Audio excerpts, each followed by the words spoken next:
రేపటి నుంచి జూనియర్ డాక్టర్లు సమ్మె సైరన్ మోగించనున్నారు. స్టైఫండ్ రావట్లేదని ఆందోళనలు నిర్వహిస్తున్నారు. సమ్మెకు సంబంధించిన నోటీసును సోమవారం డిఎంఈ వాణికి అందజేసింది జూనియర్ డాక్టర్ల అసోసియేషన్.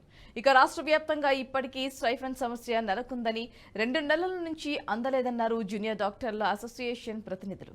ప్రతి నెల ఇదే సమస్య వస్తుందని తెలిపారు. స్టైఫండ్ ప్రతి నెల 15 వరకు అందజేస్తామని హెల్త్ మినిస్టర్ హామీ ఇచ్చారని, కానీ ఇప్పటి వరకు ఆ దిశగా చర్యలు తీసుకోవట్లేదని మండిపడుతున్నారు జూనియర్ డాక్టర్లు. టోకెన్ నంబర్ తీసుకొని సెక్రటేరియట్ డిఎంఈ ఆఫీసుల చుట్టూ తిరగాల్సి వస్తుందని వాపోతున్నారు.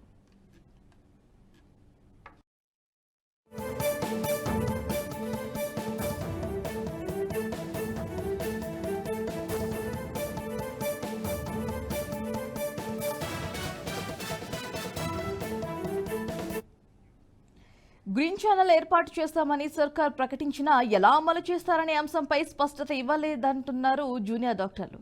ఇక ఏపీలో జీవో 36 ద్వారా కేవలం 2-3 రోజుల్లోనే స్టైఫండ్కు నిధులు మంజూరు చేస్తున్నారని, ఇక్కడ ఆ పరిస్థితి లేదని చెబుతున్నారు. అందుకే తాము సమ్మె చేయాలని నిర్ణయించినట్లు తెలిపారు. ఇక ఈ నిరసనల్లో పీజీలు, ఇంటర్ స్టూడెంట్లు కూడా పాల్గొంటున్నారన్నారు. ఇక రాష్ట్ర వ్యాప్తంగా అన్ని టీచింగ్ ఆసుపత్రుల్లో విధులు బహిష్కరిస్తున్నట్లుగా వెల్లడించారు అసోసియేషన్. ఇక ఈ ఉస్మానియాకు కొత్త బిల్డింగ్, పెరిగిన విద్యార్థులకు అనుగుణంగా యూజీ, పీజీ హాస్టళ్ల సౌకర్యాలను పెంచడం, గవర్నమెంట్ ఆసుపత్రుల్లో ట్రాన్స్పోర్ట్ వంటి సౌకర్యాలు కూడా కల్పించాల్సిన అవసరం ఉందన్నారు. ప్రభుత్వం చొరవ తీసుకుని జూనియర్ డాక్టర్ల సమస్యలు పరిష్కరించాలని కోరారు అసోసియేషన్ ప్రతినిధులు.